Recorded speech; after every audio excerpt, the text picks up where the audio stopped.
하나님 말씀 오늘 읽겠습니다. 전도서 6장입니다. 전도서 6장에 있는 말씀 1절부터 6절까지 함께 봉독하겠습니다. 시작. 내가 헤아려서 한 가지 폐단 있는 것을 보았나니 이는 사람에게 중한 것이라. 어떤 사람은 그의 영혼이 바라는 모든 소원이 부족함이 없어 재물과 부여와 존귀를 하나님께 받았으나 하나님께서 그가 그것을 누리도록 허락하지 아니하셨으므로 다른 사람이 누리나니 이것도 헛되어 악한 병이로다. 사람이 비록 100명의 자녀를 낳고 또 장수하여 사는 날이 많을지라도 그의 영혼은 그러한 행복으로 만족하지 못하고 또 그가 안장되지 못하면 나는 이르기를 낙태된 자가 그보다는 낫다 하나니 낙태된 자는 헛되이 왔다가 어둠 중에 가매 그의 이름이 어둠에 덮이니 햇빛도 보지 못하고 또 그것을 알지도 못하나 이가 그보다 더 평안함이라. 그가 비록 1000년의 갑절을 산다 할지라도 행복을 보지 못하면 마침내 다 한 곳으로 돌아가는 것뿐이 아니냐. 아멘. 6절까지 오늘 6절까지만 같이 오늘 말씀을 나누도록 하겠습니다. 서로 인사합시다. 주의 사랑으로 사랑합니다. 오늘도 주의 은혜가 넘치기를 바랍니다. 할렐루야. 여러분, 하나님께서 이 시대를 살아가는 저와 여러분에게 지금부터 수천 년 전에 살았던 솔로몬이 기록한 전도서를 왜 상고하고 연구하고 깨달으라고 할까요?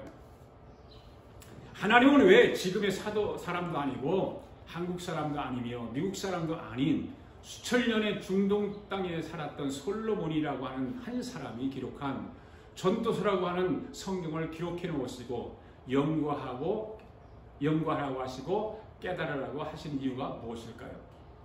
그 이유는 다음과 같습니다. 하나님께서는 어떤 사람을 택하게 되면 그 사람의 신앙을 이끌어가게 되시는 원리가 나타나는 형태는 달라도 그 근본 원리는 똑같다고 하는 것입니다. 그러므로 오늘 솔로몬이 기록해 놓은 전도서의 원리를 알게 되면 거기에 내가 달려갈 길이 나타나고 있다는 것입니다.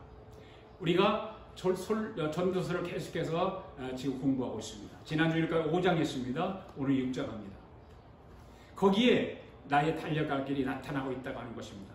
우리가 잘 모르는 어떤 지역을 갈 때 지도를 가지고 갑니다. GPS라고 하죠. 그걸 이용해서 그 지도가 가라는 대로 가면 쉽게 찾아갈 수 있는 것처럼 오늘도 솔로몬이 인생을 살아보고 결과적으로 어떻게 되는가를 잘 알려주는 전도서의 말씀이 오늘 저와 여러분의 신앙과 인생의 삶의 GPS가 될 줄로 믿습니다. 아멘. 영국의 런던 정경대학이라고 하는 곳에서 1998년도에 어느 나라가 가장 행복한가 하고 조사를 했다고 합니다. 조사를 해보니까 당시에 방글라데시, 아제르바이잔, 나이지리아 이런 나라들이 1, 2, 3위를 차지했다고 합니다. 그 후에 2002년도에 영국의 심리학자 로스웰과 인생 상담자인 코언이 만들어서 발표한 행복지수 통계치를 통해서 조사했는데 거기에서 1위가 방글라데시였다고 합니다. 그 수년이 흘렀습니다. 2020년도입니다. 2020년도 유엔 산하 전문기구인 지속 가능한 발전 해법 네트워크라고 하는 곳에서 매년 전 세계 150여 개국 국민의 행복도를 2020년도 현재 기준으로 조사를 발표했습니다. 잘 보세요. 2020년도에 해보니까 핀란드가 1위를 했는데 5년 연속 핀란드가 1위였다고 합니다. 2위는 덴마크. 덴마크는 핀란드가 1위를 석권하기 전까지 덴마크가 1위였다고 합니다. 그리고 3위가 아이슬란드, 4위가 스위스, 5위가 네덜란드, 6위가 룩셈부르크, 7위가 스웨덴, 8위가 노르웨이, 9위가 이스라엘, 10위가 뉴질랜드. 사람들은 흔히들 선진국, 복지국가로 가면 우리가 살고 있는 이 미국, 그리고 옆에 사는 캐나다, 우리 대한민국과 옆에 있는 일본 등이 행복지수가 좋을 것이라고 생각을 하지만 이들의 나라들은 하위권을 면치 못했다고 하는 거죠. 여러분, 우리가 살아가고 있는 이 미국이나 캐나다나 일본 같은 선진국들이 이처럼 행복지수가 낮게 평가가 왜 이루어졌을까요? 우리는 미국에 살면 미국에서 가장 미국이 행복한 나라라고 생각할지도 모릅니다. 그러나 조사 결과는 엉뚱한 결과가 나온 거죠. 왜 낮게 평가가 이루어질까요? 그건 다름 아닌 사람들의 탐욕 때문이라고 하는 거죠. 탐욕. 사람들은 너무 쉽게 더 좋은 여건에 적응해서 지금 현재 주어진 것에 도무지 만족할 줄 모르고 살아간다는 거예요.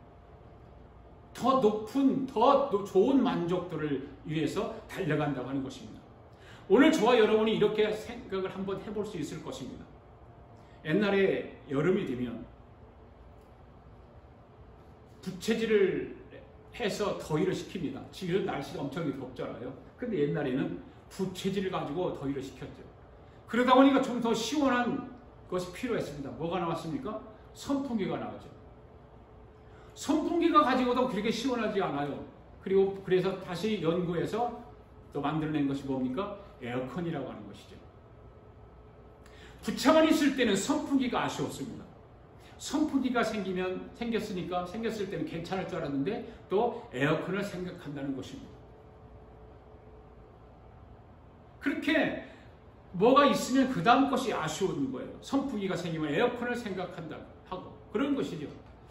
뿐만 아니라 선진국 사람들은 후진국 사람들에 비하면 수십 배, 수백 배의 개인 소득을 벌여들이지만 자기들보다 더 잘 사는 사람들을 더 풍요로운 삶을 사는 거부들을 바라보면서 상대적 박탈감을 느끼며 살아간다는 거죠. 제가 유튜브를 통해서 많이 보는 것이 뭐냐면 저기 이슬람 국가들 아프가니스탄 그런 데서 그 야크 이런 거를 키우면서 아주 산악지대에서 사는 사람들 보거든요. 거기 전기도 없어요. 전기도 없고 그런데 요즘은 발전기라고 하는 건데 이거 태양열 같은 것이 있어서 그런 곳에도 태양열을 설치해놓고 전기를 사용한다고 해요. 그런데 그런 사람들이 행복하지 않을 것이라고 생각하지만 그런 사람들이 행복지수 1위라는 거예요. 네. 사람들은 불평과 불만, 원망과 공허함으로 살아가기에 오히려 자신들이 불행하다고 여기는 거죠. 많은 사람들이. 이 좋은 나라에 사는 사람들 가운데서도 항상 불평이 있어요. 불만이 많아요. 그리고 원망과 어떤 공허함들이 있다는 거예요. 잘 사는 나라에 사는데 부유하게 사는데 그렇다는 거죠. 그리고 불행하다고 여기는 겁니다. 이런 그릇된 현상, 원망과 불평으로 인해서 만족하지 못하는 삶의 자세는 오늘 우리들 안에도 독버섯처럼 자리하고 있음을 부정할 수 없는 겁니다. 여러분 그렇지 않습니까? 도무지 만족을 모른다는 거죠. 더 많이 가지기를 바라고 더 좋은 것을 가지기를 바라는 것입니다. 그렇죠, 여러분? 혹시 여러분에게도 이 같은 마음이 있지 않습니까? 또 이를 방치하고 지속적으로 솟구쳐오르는 불만과 탐욕, 불평의 말을 이게 발설하고 있지는 않습니까? 그렇다면 여러분 기억하시기 바랍니다. 만일 여러분이 그렇게 계속 살아간다면 여러분은 평생 행복할 수 없다는 거죠. 여러분의 삶의 만족을 느끼지 못한다는 것입니다.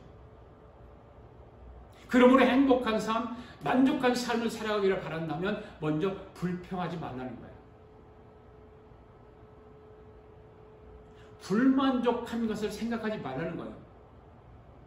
그리고 자족을 배우고 감사의 말을 하라는 것입니다. 할렐루야. 현대를 살아가는 저와 여러분의 삶의 진정한 행복은 거기서부터 시작되기 때문인 것입니다. 오늘은 전도서 6장의 말씀을 살펴보면서 함께 하나님께서 베푸신 은혜를 받고자 합니다. 솔로몬은 전도서 6장에서 헤아리의 사람들, 특히 하나님을 알지 못하는 사람들이 겪어야 하는 세 가지 대표적인 폐단을 소개하고 있습니다. 폐단이라고 하는 것은 사람들이 당하는 불행, 고통스러운 일을 말하는 것입니다. 폐단이라고 하는 것이. 자, 첫 번째 폐단이 뭘까요? 1절과 2절에 소개되고 있습니다. 부유와 재물과 존귀를 받기는 받았습니다. 그러나 그것을 누리지 못하는 폐단이 있습니다. 예를 든다면 어떤 사람이 고생해서 먹고 살만하게 되니까 그만 병들어 죽게 되는 것입니다. 그러니 얼마나 불행합니까? 이것이 폐단인 것입니다. 두 번째 폐단은 3절에서 6절에 소개하고 있습니다. 이 사람은 많은 자녀를 두었습니다. 100자녀를 두었습니다. 그만큼 건강하다는 것입니다. 장수합니다. 그런데 심령이 낙이 없습니다. 아무리 오래 산들 죽지 못해 억지로 마지 못해 살아간다면 그것이 무슨 행복이며 만족이 있겠습니까? 불행한 일이죠. 또 아무리 자녀가 많아도 자기가 죽었을 때 장사를 지내줄 자식이 없다면 100자녀가 무슨 소용이 있겠습니까? 역시 불행한 것입니다. 그래서 우리나라 말 가운데 무자식의 상팔자라는 말이 나오게 된 것입니다. 세 번째 폐단은 무엇일까? 7절에서 9절에서 소개하고 있습니다. 아무리 수고하고 애써도 그 욕구를 충족시키지 못한다는 것이죠. 만족을 누리지 못하는 폐단이 있다는 것입니다.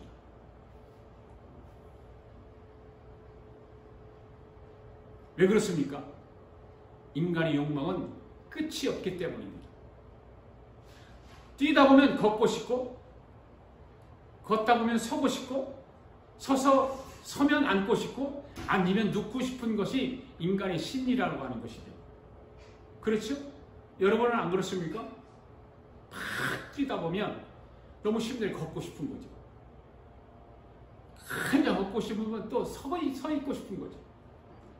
서 있고 싶다고 하면 너무 다리가 아프니까 앉고 싶은 거예요. 너무 앉다 보면 눕고 싶고 그런 것입니다. 이것이 인간의 심리입니다. 그 한이 없는 욕구를 무슨 수로 충족시킬 수 있을까요? 그러면 왜 해 아래 사람들이 이와 같은 폐단을 당하면서 살아야 하는지 솔로몬은요 오늘 6장에서 결론 부분을 말하고 있어요.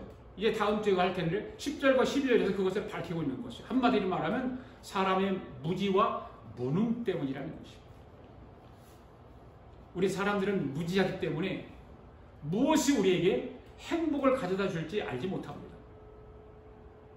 여러분들은 무엇이 여러분에게 행복을 준다라고 생각하세요? 알고 계십니까? 여러분, 우리는 무능합니다. 그래서 행복을 목표로 삼고 아무리 그것을 잡으려고 애를 써도 결코 손에 잡히지 않는다는 것이죠. 그래서 솔로몬의 결론은 분명합니다. 창조주 하나님의 뜻대로 살라는 거예요. 하나님의 말씀대로 사는 것이 바로 행복의 만족의 비결이라는 것입니다. 아까 우리 찬송 부렸잖아요. 만족의 비결 배웠노라. 어디서 배웠어요? 주님 안에서 배웠노라. 만족의 비결 배웠노라. 살아계신 하나님 우리 주 예수 내 마음에 계시네. 어떤 환경과 형편 속에서도 만족의 비결을 예수 그리스도를 통해 배웠다고 말하고 있지 않습니까? 창조주 하나님 말씀대로 사는 것이 바로 행복의 비결인 것입니다. 이것이 오늘 우리가 살펴보고자 하는 전도서 6장의 전체 줄거리 말씀입니다. 자, 이제 한 절씩 본문의 말씀을 읽으면서 구체적인 의미를 한번 살펴보도록 하겠습니다. 사람에게는 첫 번째 폐단이 무엇일까요? 자, 1절 말씀 한번 2절에 있는 시작. 내가 해 아래서 한 가지 폐단이 있는 것을 보았나니 이는 사람에게 중한 것이라. 솔로몬이 첫 번째 폐단은 해 아래 인생들에게 중한 것이라 이렇게 말하고 있어요. 특별히 폐단이라고 하는 말은 어떤 특별한 부류나 계층에만 해당되는 것이 아니라 이 땅에서 호흡하는 모든 사람들에게, 모든 인간들에게 해당되는 운명과 같은 것을 의미하는 것입니다. 그만큼 많은 사람들이 이 폐단을 겪으면서 불행을 당하면서 살아가고 있는 거예요. 그렇다면 그 폐단의 구체적인 내용이 무엇일까요? 2절에 나와 있어요. 시작. 어떤 사람은 그 심령의 모든 소원에 부족함이 없어 재물과 부유와 존귀를 하나님께 받았으나. 자, 보세요. 얼마나 놀라운 복을 받았습니까? 하나님으로부터. 그렇죠? 예. 재물과 부유와 존귀를 하나님께 넉넉하게 받았습니다. 마음이 더 이상 부러운 것이 없다고 했습니다. 참 좋지요.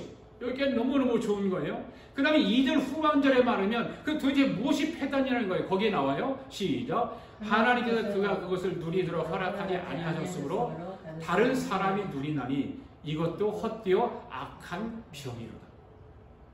불행의 원인이 바로 여기에 있는 것입니다. 아무리 재물과 부유와 존귀를 많이 받았다 해도 그것을 누리려면 건강해야 되겠죠. 그렇죠? 병들면 무슨 소용이 있어요? 병들면 아무 소용이 없는 것입니다. 장수해야 됩니다. 오래 살아야 됩니다. 일찍 죽으면 무슨 소용이 있겠습니까?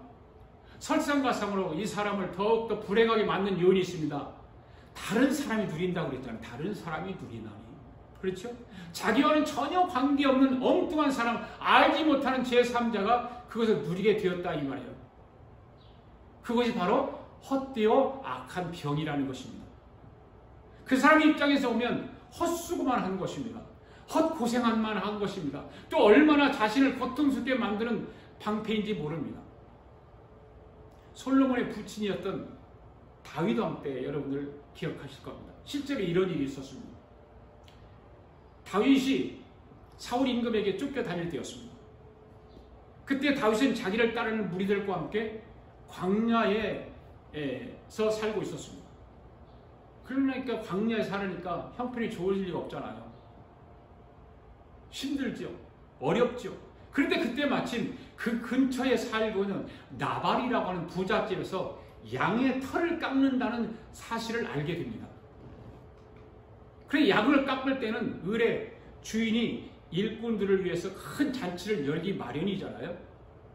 그래서 다윗이 자기 수하의 부하 10사람을 그 나발의 집으로 보냅니다. 양을 털을 깎기 위해서. 그러면서 먹을 것과 쓸 것을 나눠달라고 말을 합니다. 그러나 나발은 이런 지하에 거절하고 맙니다. 그리고는 다윗의 부하들 앞에서 이런 말로 저런 말로 다윗을 심하게 모욕을 줍니다. 그 이야기를 전해 들은 다윗이 분개하기 시작합니다. 그래서 부하 400명을 이끌고 나발을 죽이기 위해서 올라갑니다. 그때 나발의 아내가 누굴까요? 아비가일이죠. 아비가일. 나발의 아내였던 아비가일이 그 소식을 듣게 되었습니다. 아비가일은 대단히 지혜로운 여인입니다. 그래서 부랴부랴 떡과 포도주와 고기를 충분히 준비해서 다윗을 맞으러 왔습니다. 그것을 주면서 아비가일은 남편 나발 대신 다윗에게 용서를 구하죠. 그제야 다윗이 마음이 누그러집니다. 그래서 그것을 받고 오던 길로 되돌아가죠. 그 다음날 나발은 아비가일을 통해서 다윗이 자기를 죽이기 위해서 400명을 이끌고 왔다는 사실을 듣게 되죠. 그때부터 겁이 질려서 나발이 부들부들 사시나무 떨듯이 떨기 시작했다가 열흘 동안 시름시름 앓다가 죽어요. 나발. 겁이 나서. 성경 사무엘상 25장 28절에 보면 그 이유를 뭐라고 말하고 있냐면 여호와께서 나발을 치심에 그가 죽으니라 이렇게 말하고 있어요. 하나님이 그를 쳤다는 거예요. 무슨 뜻일까요? 내가 너에게 재물과 부유와 존귀를 주었는데 너는 그것들을 누릴 자격이 없어. 너의 생명 끝이야. 그러면서 하나님이 그의 영혼을 불러가 버리신 것입니다. 그 결과 어떻게 되었습니까? 아비가일은 다윗의 아내가 됐죠. 그래서 나발이 가지고 있던 그 모든 많은 재물과 부유와 존귀가 다 누구의 것이 되었을까요? 다윗의 것이 되는 거예요. 다윗의 수족으로 들어가죠. 나발이 누려야 될 그 모든 것을 나발은 누리지 못하고 죽었는데 그것을 다윗이 대신 누리기 시작하죠. 사랑하는 성도 여러분, 하나님께서 여러분에게 주신 복을 여러분이 능히 누리기를 원하십니까? 아멘. 그러면 나발처럼 움켜쥐고만 있으면 안 됩니다. 아멘. 필요할 때는 손을 펼 줄 알아야 되는 거예요. 아멘? 네. 베풀면서 살아야 하는 것입니다. 그래야 하나님께서 여러분에게 주신 복을 여러분이 누리면서 살 수 있도록 만들어주시는 거예요. 더 큰 것으로 채워주시는 거예요. 하나님이 여러분에게 재물과 부유와 존귀를 주셨습니다. 믿습니까? 네. 그러므로 그것을 능히 누릴 수 있는 복이 있는 우리 아가페게 성도들 드릴 수 있기를 예수 이름으로 축원합니다. 두 번째 사람들에게 있는 두 번째 패단이 무엇일까요?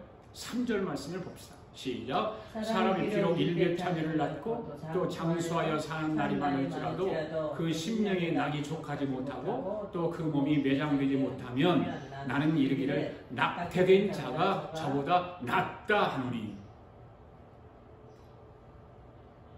전반부의 말씀을 보게 되면 이 사람은 2절에서 언급된 사람이 받지 못한 복을 받았습니다. 일백 자녀를 두었죠. 자녀의 복을 받았습니다. 그만큼 건강했을 거예요. 자녀를 많이 낳았으니까. 또 장수의 복도 받았습니다. 그런데 후반부를 보면 솔로몬은 이런 큰 축복과 은혜를 누린다 할지라도 그 인생을 충분히 누리지 못하고 비참한 추후를 맞이하게 된다면 그 인생의 어미 뱃속에서 낙태된 아이보다 나은 것이 무엇이겠냐고 묻고 있는 거예요. 이렇게 솔로몬은 재물과 부유와 존귀를 하나님으로도 받았을지라도 만족할 줄 모르는 사람이 얼마나 불행한 자인지를 말해주고 있는 거예요. 조건만 보면 이 사람은 누구보다도 더 좋을 수가 없죠. 만족할 수밖에 없죠. 이보다 더 행복할 수 없는 사람이죠. 하지만 결정적으로 그는 그것에 만족하지 못하고 불평과 불만으로 살아왔던 것입니다. 하나님이 주셨음에도 불구하고 하나님이 채워주셨음에도 불구하고 그거를 만족하지 못하고 그걸 누리지 못하고 불평과 불만으로 살아왔던 것입니다. 이것이 그가 불행한 한 사람으로 묘사하고 있는 거예요. 지금 오늘 3절에서 불행하다는 거예요. 여러분 아무리 오래 산들 마음속에 평안이 없다면 무슨 소용이 있겠어요? 그것은 행복이 아니라 불행인 것입니다. 또 그 몸에 매장되지 못하면이라고 말했죠. 여기 3절에 그러고 있잖아요. 그 몸이 매장되지 못하면이라고 되어 있죠. 죽었는데 그 몸 하나 제대로 거두어서 장사 지내줄 자녀가 없다면 100 자녀를 두었던데 무슨 소용이 있겠냐 그 말이에요. 소용없다 그 말이죠. 아무 소용없는 것입니다. 솔로몬은 그 사람에 대해서 이렇게 평가하고 있습니다. 3절 마지막 절 보세요. 뭐라고 그러세요? 나는 이르기를 낙태된 자가 저보다 낫다 하노니. 뭔 말이에요? 죽은 자가 애기. 엄마 뱃속에서 낙태된 자가 얼마나 불행해요. 그런데 그 아이가 불행한 것이 아니라 많이 하나님이 주셨음에도 불구하고 누리지 못하고 나누지 못하고 베풀지 못하는 자가 더 불쌍하다 그 말이에요. 엄마 뱃속에 낙태된 아이가 불쌍한 게 아니라 그 여자가 더 불행하다 그 말이에요. 우리가 생각할 때 낙태된 자가 불행하잖아요. 이 세상에 태어나지 못했는데. 여러분 이처럼 세상에서는 부하고 풍성한 것처럼 살다가 마지막 날 이토록 비참한 추후를 맞이한 사람의 모습을 통해서 우리 자신의 마지막이 어떠해야 할 것인가를 중요한 질문으로 우리 스스로에게 던져볼 필요가 있다고 봐요. 우리 스스로에게. 이 질문이 중요한 것은 아무리 이 땅에서 부하고 행복하고 건강하게 산다 해도 우리 인생의 진정한 평가는 언제 일어날까요? 마지막 날 하나님 앞에서 내려지는 거예요. 아멘? 네. 그러나 대개 사람들은 이를 크게 염두에 두지 않고 살아갑니다. 참 이상하잖아요. 그들은 그저 자기들이 살아가는 현재만 만족하면 되는 것으로 생각하며 살아갑니다. 여러분 내일이 있습니까? 없습니까? 몰라요. 내일이 있는 걸 알잖아요. 여러분들이. 내일이 있다는 거. 그래 내일을 위해서 오늘 준비하고 살잖아요. 그렇잖아요? 네. 그런데 사람들은 자신에게 마지막이 다가오지 않을 것처럼 살아가잖아요. 마지막이 올까요? 안 올까요? 오잖아요. 그런데 그 마지막을 준비하지 않고 살아가는 사람이 전부 다라고 봐도 돼요. 여러분이 죽으면 가야 할 곳이 있습니까? 없습니까? 분명히 있잖아요. 여러분이 죽으면 분명히 가야 할 곳이 있어요. 그러나 사람들은 자신이 가야 할 곳이 어딘지 모르고 사는 사람들이 많다고 말해요. 분명히 있음에도 불구하고 자기가 가야 할 곳이 어딘지를 모르고 생각 안 하고 살아간다 그 말이에요. 물론 모든 사람들은 그들 나름대로 어린 시절을 지나면서 어떤 계획을 세우고, 그리고 젊은 시절을 지나면서 인생의 계획을 세우고, 또 노년에 들어서까지도 어떤 계획을 세웁니다. 그렇지만 마지막으로 도달할 곳이 어딘지도 모르고 산다면 그 사람의 삶은 어떤 삶이라고 여러분을 생각하고 계시나요? 여러분 스스로가 여러분이 그런 것을 생각하지 않고 산다면 여러분은 어떤 삶이라고 여러분 자신을 생각하고 있나요? 한번 여러분들이 자신을 평가해 보세요.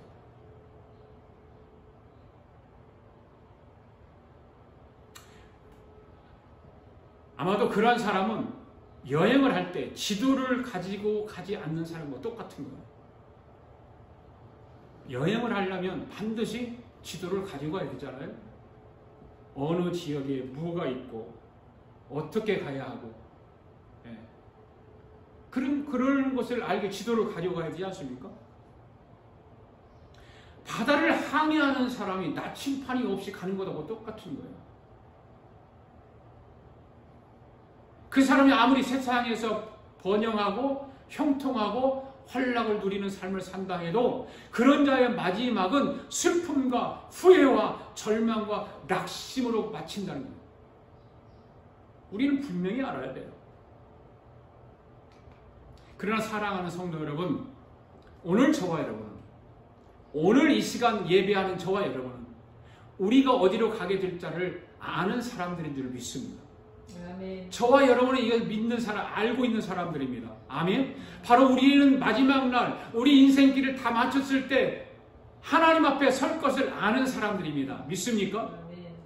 여러분 그런 줄 믿습니까? 아멘. 또 하나님 앞에서 심판을 통과해야 함을 아는 자들입니다. 아멘. 죽음만 아니라 죽음 너머에 무엇이 있을지에 대해서도 성경을 통해서 밝히 계시받은 사람들이 저와 여러분들이 아닙니까? 혹 여러분 중에 이런 인생의 표대 방향 목표를 잃었거나 잊어버리신 분이 있습니까? 그렇다면 속히 궤도를 회복하시기를 바랍니다. 방향을 바꾸시기를 바랍니다.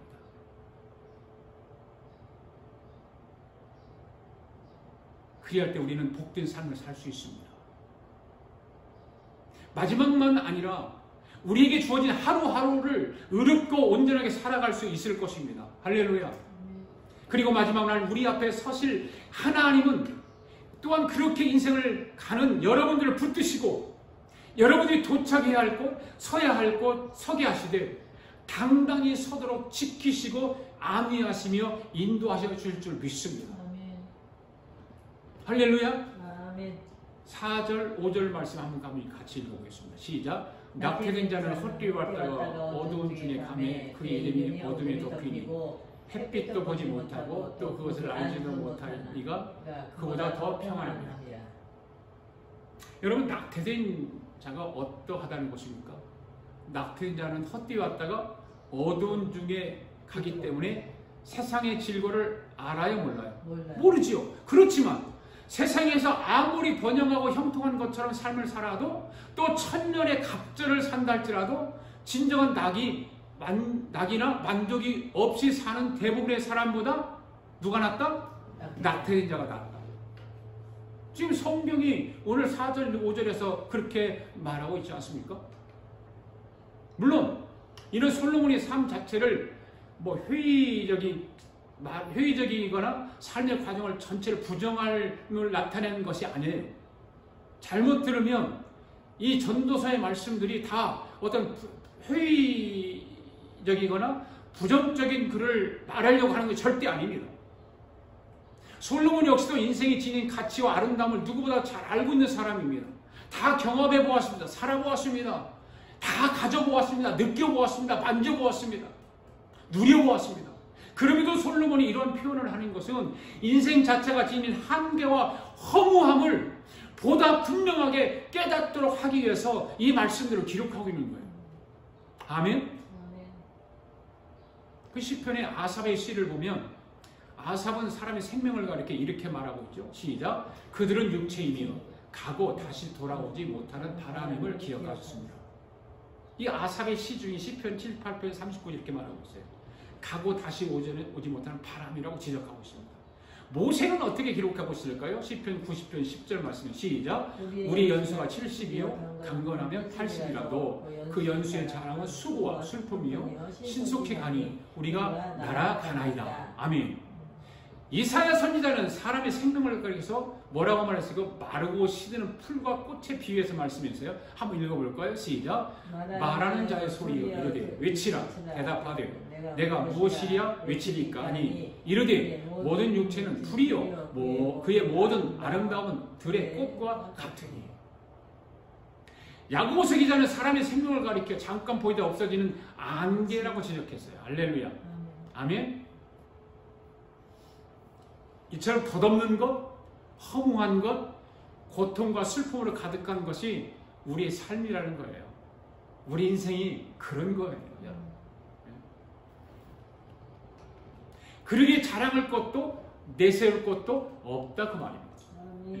여기서 이 솔로몬이 이러한 사실을 지적하는 것도 마찬가지예요. 사람이 내세울 것이 무엇이며 인생에 쌓는 업적이나 공로가 도대체 그에게 어떤 유익을 줄 수 있느냐는 거예요. 그렇게 보면 솔로몬이 결론을 내린 거예요. 아무것도 아니라는 거예요. 네. 솔로몬은요 다 인생의 업적을 쌓아봤어요. 공로도 많이 쌓아봤어요. 유익도 많이 얻어봤어요. 그런데 그게 자기들에게 솔로몬에게 큰 유익을 주지 못했다고 말해요. 이처럼 철저히 인생의 덧없음을 지적하는 이유는 궁극적으로 한 가지밖에 없는 거예요. 한 가지예요. 그것이 무엇일까요? 사람이 철저히 의지해야 할 대상과 소망해야 할 대상이 이 세상에 있는 것이 아니라 이 허무한 삶을 살아가는 우리에게 세상에서 만족을 주지 못하고 행복을 주지 못하는 이 세상의 것들이 아니라 천지만물을 지으신 하늘 위에 계신 하나님이시라는 거예요. 솔로몬은 그것을 이야기하고 싶은 것입니다. 여러분 이 사실을 잊지 마시고 꼭 기억하시기를 바랍니다. 할렐루야. 천지만물을 주신 하나님이 나를 만족하게 만들어 주십니다. 내 삶의 행복을 이루어 주십니다. 할렐루야. 물론 우리는 연약하고 어리석습니다. 또 거짓된 본성을 갖고 있습니다. 그러기에 종종 거짓의 아비 원수마귀에게 속아서 스스로 그것을 의지하고 세상에 소망을 두는 때가 종종 있기도 하죠. 마귀는요 우리를 가만히 두지 않아요. 거짓의 아비라고 그래요. 거짓의 아비, 마귀. 그런데 하나님은 우리가 그처럼 거짓되고 어리석은 삶, 허무한 삶을 살기를 원할까요? 원치 않을까요? 원치 않지요. 그런데 마귀는 그걸 원해요. 이 거짓의 아비, 사탄 원수 마귀는 그걸 원해요. 세상 것에서 행복하게 살기를 원해요. 거기를 따라가기를 원해요. 그래서 우리를 자꾸 속여요. 세상을 의지하게 만들고 세상에 소망을 두게 만들고. 그런데 하나님은 그렇지 않아요. 그래서 오늘 말씀을 통해서 이처럼 우리들을 자신과 우리의 삶의 실태를 분명하게 말씀을 통해서 가르치고 계시는 거예요.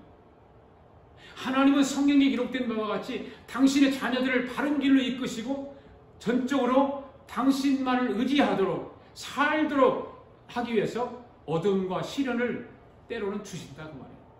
그 어려움과 시련, 고통 그런 걸 통해서 하나님을 다시 찾도록 만들어 주시는 거예요. 그래서 다시 우리의 삶의 허무와 우리의 생명의 연약함과 우리 인생의 슬픔과 곤고함을 때로는 보게 하시는 거예요. 그걸 통해서 우리는 하나님을 찾아야 되고 하나님을 다시 만나야 되고 하나님 중심의 하나님 뜻을 따라 살아가야 되는 것입니다. 이 같은 하나님의 가르침을 항상 마음에 간직하고 매일 하나님 앞에 살아갈 수 있기를 주의 이름으로 축복합니다. 마지막 6절 말씀 한번 같이 읽어보겠습니다. 시작. 저가 비록 천년의 갑절을 산다 할지라도 낙을 누리지 못하면 마침내 다 한 곳으로 돌아가는 것 뿐이라. 아니냐? 여러분 천년의 갑절은 얼마예요? 2000년이죠. 2000년 동안 살아봤자 할지라도 낙을 누리지 못하면 마침내 한 곳으로 돌아간다 그 말이에요. 구약 성경에 오래 산 사람들이 여러분들 기억나는 사람들이 있어요? 오래 산 사람. 아담 몇 살에 살았을까요? 930세. 셋은? 셋. 912세. 에노스 905세. 제일 오래 산 사람이 누구예요? 모두셀라. 몇 년? 969세. 그 모두셀라는 2000년의 반이잖아요. 그럼 모두셀라의 배가 2000년이란 말이에요. 오늘날 사람들의 평균 연령이 80이에요? 앞으로 100세라고 그러잖아요. 100세. 네. 앞으로 100세라고 그래요.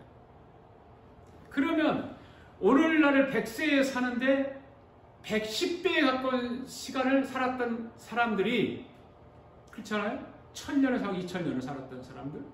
네. 아니면 구약 성경에 나왔던 그 많은 그 사람들, 아담이나 셋이나 에노스나 무두셀라와 같은 우리보다 10배 삶을 살았던 사람들이잖아요. 그런데 그런 사람들이 오늘 우리보다 10배나 행복한 삶을 살았을까요? 10배 낙을 누리는 삶을 살았을까요? 그렇게 말할 수 있을까요? 여러분, 그들이 비록 그의 갑절이나 되는 우리의 갑절이나 되는 삶을 살았다고 해도 그에 상응하는 만족한 삶을 살았다는 보장은 없는 거예요. 그렇다면 같은 이치로 낙태된 자와 우리 자신의 삶을 비교해 볼 때는 어떻습니까? 낙태된 자와 한번 비교해 보자고 말해요. 과연 우리는 그보다 넘치는 만족을 누리고 낙을 누리는 삶을 살았다고 말할 수 있느냐고 말해요. 잘 생각해보면 그가 낙태된 자보다도 못해요. 어쩌면은 앞으로 더 나은 만족한 삶을 살 것이라고 여러분 말할 수 있어요? 낙태된 자를 비교해볼 때?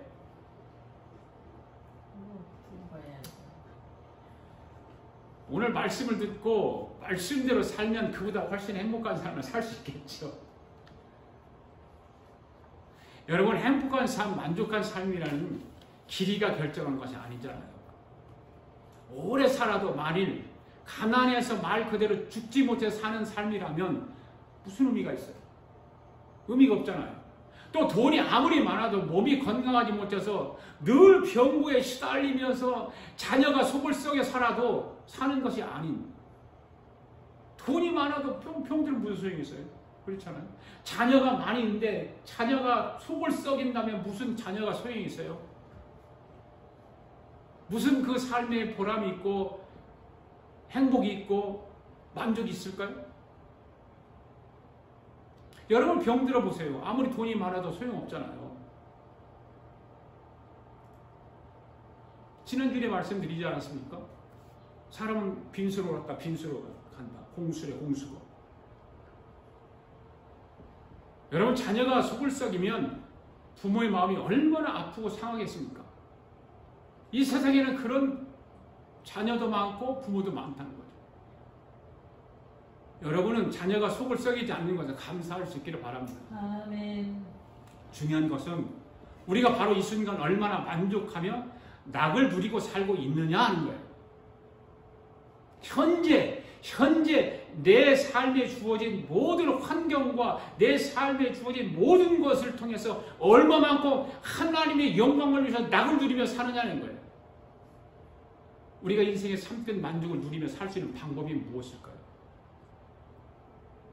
성경은 우리에게 제시를 해주고 있거든요. 사도 바울은 분명하게 확고하게 그 해답을 우리에게 제공해주고 있어요. 자, 고린도후서 3장 5절 말씀 한번 읽어봅시다. 시작. 우리가 무슨 일이든지 우리에게서 난 것 같이 생각하여 스스로 만족할 것이 아니니 우리의 만족은 오직 하나님께서 나느니라. 아멘. 우리의 만족이 행복이 누구로부터 와요? 예수 그리스도. 하나님, 예수 그리스도로부터. 우리가 어떤 일을 해서 얻어진 것, 어떻게 내가 노력해서 나에게 주어진 것, 이런 것들이 만족을 주는 것이 아니라는 거예요. 인생의 만족은 우리 안에서 또는 해 아래 세상 가운데서가 아니라 오직 하나님으로만 말미암는다 말입니다. 할렐루야. 믿습니까? 아멘. 세상에 기쁨의 종류가 참 많잖아요. 여러분도 세상이 주는 기쁨들이 있을 것이에요. 그렇죠? 뭐예요? 여러분들이 세상이 주는 기쁨이 여러분들에게 뭡니까? 자녀들이 주는 기쁨도 있을 거고, 돈이 주는 기쁨도 있을 것이고, 세상 권력이 주는 기쁨도 있을 것이고, 좋은 집에서 사는 기쁨도 있을 것이고, 그죠? 좋은 옷 입는 것도 기쁠 거고, 좋은 음식 먹는 것도 기쁠 것이고, 좋은 자동차 타고 다니는 기쁨도 있잖아요. 뭐 많죠. 세상에 주는 기쁨들. 그렇게 세상에 주는 기쁨이 많다고 하지만 하나님과 예수 그리스도 안에서 얻을 수 있는 기쁨과 비교할 수 있을까요? 성경은 없다라는 거예요. 오직 아까 말씀 읽었잖아요. 고린도 후서의 말씀처럼 예? 오직 하나님께로서 난다는 거죠. 예수 그리스도 안에서 기쁨이 왜 그렇게 더 중요한가 하면 예수님은 우리의 죄를 보혈의 피를 통해서 씻어주셨기 때문에 중요합니다. 할렐루야. 아멘. 아멘. 세상 것들이 우리의 죄를 씻어줄까요? 용서해주나요? 아니죠. 예수님은 저와 여러분의 삶에 세상에 빼앗아갈 수 없는 예수님 평안을 주시겠다고 약속하시잖아요. 세상이 줄 수 없는 평안, 세상이 줄 수 없는 기쁨, 예수님이 영원하도록 솟아나는 기쁨과 만족이 원천이 되신다고 성경은 가르치고 있습니다. 이 기쁨이 얼마나 컸던지 초대교회 사도들은 매를 실컷 맞고 감옥에 들어가서도 너무 기뻐서 어떻게 했어요? 찬송했다. 찬송. 너무 기뻐서.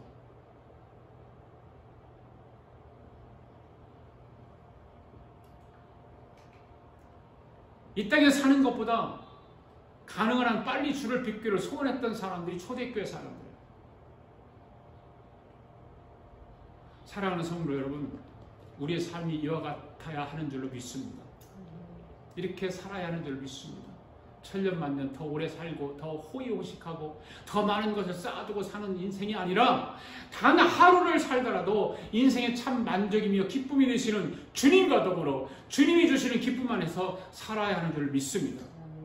죽어서만 가는 천국이 아니라 살아서도 천국 같은 삶을 살아야 하는 줄로 믿습니다. 사랑하는 성도 여러분, 하나님으로부터 건강의 복을 받으시기 바랍니다. 장수의 복도 받으시기를 바랍니다. 그러나 건강의 복도 장수의 복도 중요하지만 평강의 복, 삶의 만족의 복을 받으시는 저와 여러분 될 수 있기를 바랍니다. 마음의 평강과 만족이 없으면 아무 소용이 없잖아요. 주님이 주시는 그 마음의 평강, 만족함이 있을 때 우리는 인생을 살아가는 맛이 나는 거잖아요. 단 하루를 살더라도 주님 안에서 평안과 만족을 누리며 살아야 할 줄 믿습니다. 가정도 만족을 누리는 평안이 넘쳐야 할 줄 믿습니다. 저와 여러분의 가정이 주님이 주시는 만족으로 행복과 평안이 넘치는 놀라운 축복이 내려지기를 주의 이름으로 축복합니다. 아멘. 할렐루야.